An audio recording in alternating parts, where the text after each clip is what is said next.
네, 이번 영상에서는 경북대학교 생명공학부에서 연구하고 가르치고 계신 류홍열 교수님 모셨습니다. 안녕하세요. 안녕하세요. 네. 류홍열 교수님 최근에 연구 성과도 많으시고 여러 가지 재미있는 연구를 하고 계셔서 오늘 모셨는데 본인 소개 좀 간단히 부탁드리겠습니다. 네, 안녕하세요. 저는 경북대학교 생명공학부에서 재직 중에 있는 류홍열입니다. 저는 후성유전학이라는 학문을 주로 연구하고 있고요. 그 후성유전학과 노화와 연관지어서 어떻게 하면은 우리 삶이 더 풍요로워질 수 있는지 이러한 주제로 주로 연구를 하고 있습니다. 네, 후성유전학, 그러니까 유전학은 많이 들어봤는데 후성유전학은 좀 이쪽 사회과학 쪽에서는 처음 들어보는 말이기도 하고 노화랑 연관되어 있다니까 오늘 주제가 상당히 재밌을 것 같은데 먼저 후성유전학이 어떤 학문인지 간단하게 소개 좀 해주시겠어요? 유전학을 많이 들어보셨죠? 네, 그렇죠. 네, 유전학은 무엇이 유전이 되고 그 다음 세대로 계속 전달되어지는 것을 주로 연구하는 게 유전학인데 그런 유전학의 하위 학문이에요. 그래서 후성 유전학은 후성이 이제 뒤라는 얘기거든요. 그래서 뒤에 나타난다. 네, 뒤에 나타난다기보다는 그러니까 이제 유전학은 보통 그 유전 정보가 DNA에 담겨 있으니까 DNA가 어떻게 전달이 되어지는지를 연구를 하는 건데 이제 DNA 서열이 전달되는 것만으로는 설명할 수 없는 여러 생명 현상들이 있어요. 그래서 그런 것들이 그러면 DNA 외에도 무언가 유전이 되는 것 같고 그것에 의해서 유전자가 발현되는 게 달라지는 것 같다. 이런 것을 주로 연구하는 것이 후성 유전학이라고 생각하시면 됩니다. 그럼 이제 유전자가 정보를 전달한다. 그런 정보를 갖고 있는 게 DNA. 그렇죠. 그럼 뭐 DNA와 관련된 그런 것들을 많이 연구하시긴. 그렇죠. DNA도 연구를 하고 DNA를 조절을 하는 핵심 요소를 DNA를 조절하는 핵심 요소. 네.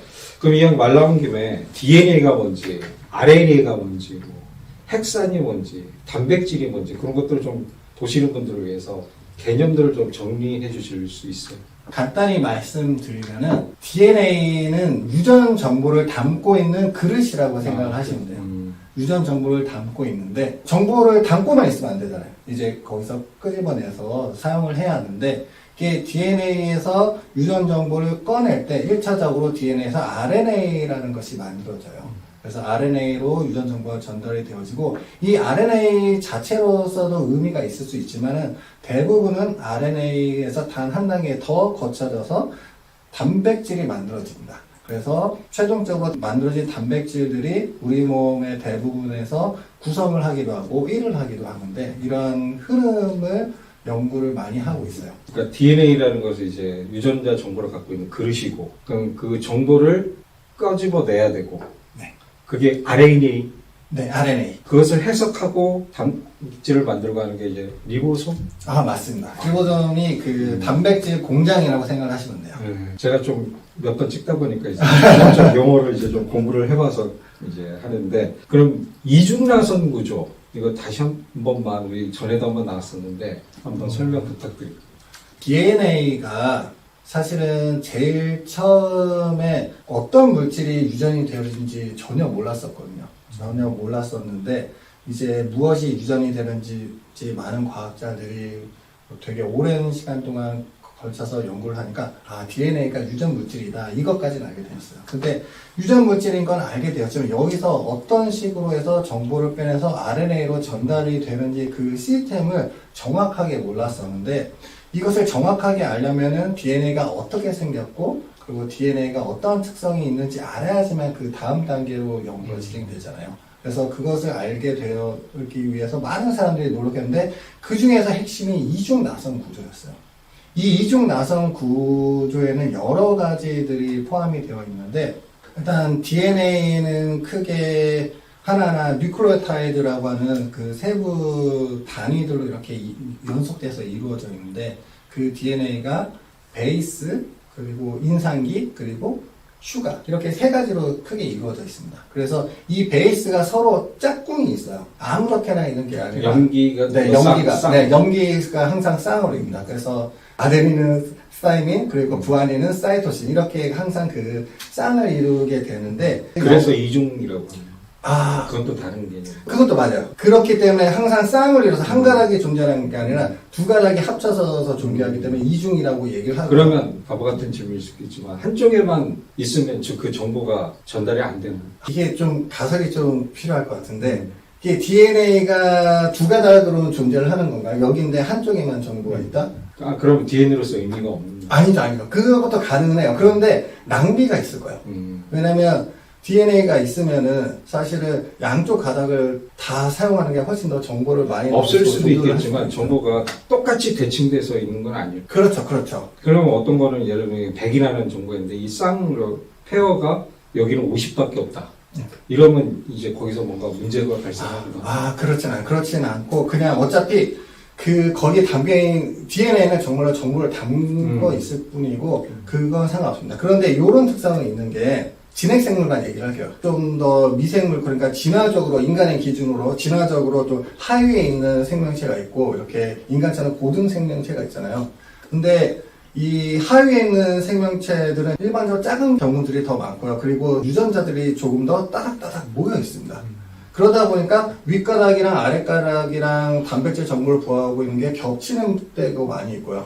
그리고 인간 같은 경우에는 사실은 거의 대부분 다 퍼져 있어요. 그래서 윗가닥이랑 아랫가닥이랑 겹치지 않는 케이스들이 훨씬 더 많이 있습니다. 그렇기 때문에 교수님께서 질문하신 것이 다 가능은 하기도 하지만 또 그렇게까지 굳이 신경 쓰지 않아도 이렇게 우리 몸이 자연스럽게 돌아가고 있구나라고 생각을 하셔도 될 것 같아요. 거기서 이제 왜 나선 구조여야 되는? 그 나선 구조는 저도 정확히 몰라요. 저도 그냥 정확히 그렇게 모르는데 생겼기 때문에 하는 거지 뭐 또 네, 특별한 이유가 있는 건가? 그런데 이게 그 AGTC 배열을 하다 보면은 베이스 간에 결국은 이게 공간을 차지하잖아요. 그 공간이 따닥따닥 이렇게 좀 안정적으로 배치를 하려다 보니까 자연스럽게 이루어진 겁니다. 근데 이 자연스러운 구조가 어떻게 왜 만들어졌는지는 사실은 알 수는 없죠. 알 수는 없지만 적어도 확실한 건 지구상에서 DNA를 갖고 있는 모든 생명체는 거의 유사한 구조를 갖고 있어요. 그만큼 되게 안정적이고 진화적으로 어느 정도 검증이 된 형태이지 않을까라고 생각을 하고 있습니다. 그러니까 그 이중 나선 구조는 어떤 특별한 이유는 모르지만 이제 자연적으로 그렇게 MD체 쌍이 이렇게 되는 형식으로 발견이 됐고. 그렇죠. 이게 거기에 의미를 부여를 하는 거죠. 너무 안정적으로 돼 있으니까. 나선으로 되는 게 되게 안정적인 거죠. 나선이 안정적인 게 아니라 AGTC와 이 DNA 나머지들이 가장 안정적으로 존재를 하게 되다 보니까 이중 나선으로 꼬이게 된 거죠. 그게 AGTC가 아데닌, 구아닌, 사이토신, 사이토신, 티민. 네. 그것들이 이제 핵산을 이루는 그 구성 성분이죠. 네. 핵산의 구성 성분이고 그런 것들이 이제 계속 배열되어 있는 거고. 네, 맞습니다. 그럼 인간 게놈 프로젝트에서는 이제 그런 유전자 정보를 전부 다 해석하는 작업들을 다 한 거죠. 그렇죠. 이제 휴먼 지놈 프로젝트라고 해서 결국은 휴먼 지놈 프로젝트가 2002년인가 하여튼 2000년대 초반에 완성이 되었는데 2003년으로 저는 네, 그것이 완성되기 전에는 전체를 몰랐어요. 그러니까 어떤 유전자가 중요하고 DNA도 중요하고 거기서 어떤 유전 정보를 꺼내는 일도 중요하고 이런 것들이 연구가 활발하게 되었지만 단편만 알고 있었다면은 이제는 전체를 알 수 있는 시대가 온 거죠. 그래서 인간을 포함한 대부분의 이렇게 연구가 활발한 이런 생명체들은 전체 DNA선을 우리가 다 알고 있습니다. 인간 게놈 프로젝트를 통해서 이제 발견된 그 사실인지 모르겠으나 영장류하고 인간하고 상당히 또 염색체가 일치한다 그런 얘기도 있던데 좀 설명 좀 해주세요. 그게 사실 그렇기 때문에 저는 이제 후성 유전학이 가장 중요하다고 가장은 아니죠. 일단 후성 유전학이 중요하다고 항상 얘기를 해요. 왜냐면은 우리 인간 지놈 서열이랑 그 침팬지의 지놈 서열이랑 비교를 해보면 거의 큰 차이가 없어요. 그런데 이건 사실 비약적인 얘기가 조금 들어가는 게 특히 침팬지는 해석이 좀 안 되는 서열들이 있었습니다. 그래서 그 서열들은 제외를 하고 나머지들만 비교를 하기 때문에 정확하진 않아요. 근데 비교를 봤을 때 대략 1% 조금 넘는 정도밖에 차이가 나지 않아요. 근데 사실은 저희는 침팬지랑 완전히 다르잖아요. 어떻게 침팬지랑 저희랑 같다고 생각을 하겠어요. 심지어 여기 계시는 신 교수님과 저랑 DNA 서열 차이도 0.01%보다도 낮습니다. 거의 큰 차이가 없어요. 그런데 저희는 또 외형이나 뭐 생리학적 기능이나 뭐 이런 것들이 너무 다르잖아요. DNA 서열은 거의 동일한데 그렇기 때문에 DNA 서열만 갖고는 설명을 할 수 없는 것이 너무 많다는 것이 중요한 포인트라고 생각을 하고요. 그 포인트를 연구하는 것이 제가 주로 연구하는 후성 유전학입니다. 그러니까 결국 DNA 서열에 따라서 사람들의 외모부터 해서 여러 가지 기능들 이런 것들이 차이가 난다고 보면 되는 거고. 아니요. 아, 그렇죠. DNA 서열이 아니라, 네. 그러니까 DNA는 거의 동일하잖아요. 서열은 참 동일한. 서열은 거의 네. 동일한데 중요한 거는 저희가 가지고 있는 교수님과 제가 갖고 있는 그 DNA 서열은 큰 차이가 없지만 결국은 우리 몸은 다 세포로 이루어져 있잖아요. 세포 안에서 발현되는 유전자 발현 패턴은 완전히 다릅니다. 그러니까 DNA 서열은 이제 동일하나, 그렇죠. 뭐 백인이나 황이나 흑이나 다 동일하고 남자 여자 다 완전히 동일하지 않지만 거의 그렇게까지 큰 차이는 없다. 인간의 네. 그 DNA에서는 99.9% 지금 그렇죠. 동일한 걸로 네. 이제 설명을 해주셨는데, 서열은 동일하나, 그러니까 구조는 비슷한데 그 기능들이 다르다. 네. 이렇게 그러니까 얘기해요. 제가 앞서 말씀드릴 때 DNA는 그릇이라고 말씀드렸잖아요. 이 그릇에서 어떠한 정보를 빼내느냐가 포인트라고 생각을 해요. 그 정보를 빼내는 게 RNA 뭐 그렇죠. 그런 건 DNA에서 RNA로 정보를 꺼내는 그 작업과 RNA로 꺼내졌을 때 다시 단백질로 가는 그 작업의 조절이 되게 중요하다고 생각을 많이 하고 있습니다. 그럼 그 RNA가 하는 역할 이런 것들이 중요하고 또 그 사이에서 뭔가 조절하는 매개체 같은 것들이 있고 그것들을 이제 주로 연구를 하신다 이렇게 그렇죠. 보면 되는군요. 네. 그러니까 지금 예를 들자면 가장 쉬운 예가 저희 사람 한 명으로 볼게요. 일단은 저희는 아버지와 어머니로부터 유전 정보를 받았잖아요. 받아서 하나의 세포와 동일한 DNA에서 분화 과정에서 점점 이게 디벨롭먼트 되어지면서 분화되어지는 과정을 거치고 저희라는 하나의 개체가 완성이 되어지는데 그렇다면 제 머릿속에 있는 세포나 뭐 심장에 있는 세포나 뭐 근육에 있는 세포는 다 동일한 DNA를 갖고 있잖아요. 그런데 세포 모양도 다르고 기능도 다르고 특성도 다르고 이루는 구성성도 다르고 너무 많은 것이 다릅니다. 이렇게 너무 많은 것이 다를 수 있었던 거는 결국 유전자 발현 패턴이 다르다는 거고 유전자 발현 패턴이 다르다는 거는 그릇은 동일하지만 거기서 어떤 정보를 꺼내는가가 중요한 거고요. 그러면 그 그릇에서 어떤 정보를 꺼내는지를 조절을 하는 게 제가 주로 연구합니다. 그러니까 교수님은 키가 크시잖아요. 그죠? 네. 상당히 크신 편인데 나랑 똑같은 유전자 정보를 갖고 있지만 키를 크게 하는 어떤 그런 조절 메커니즘 발현하는 역할을 하는 것들이 작동하는 케이스라고 그랬지만 인체적 특성을 갖고 있는 거고 뭐 그렇게 봐도 되는.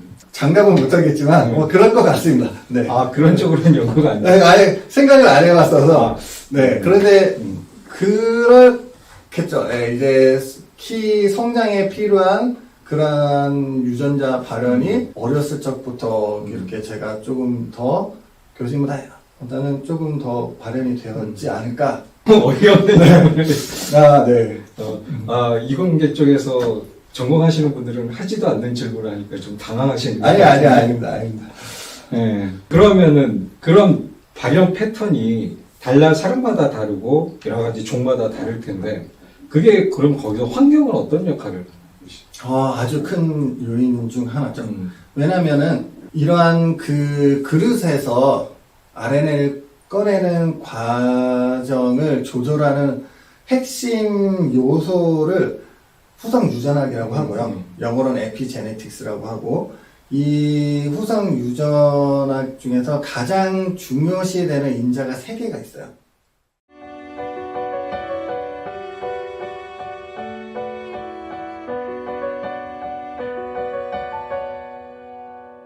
It's my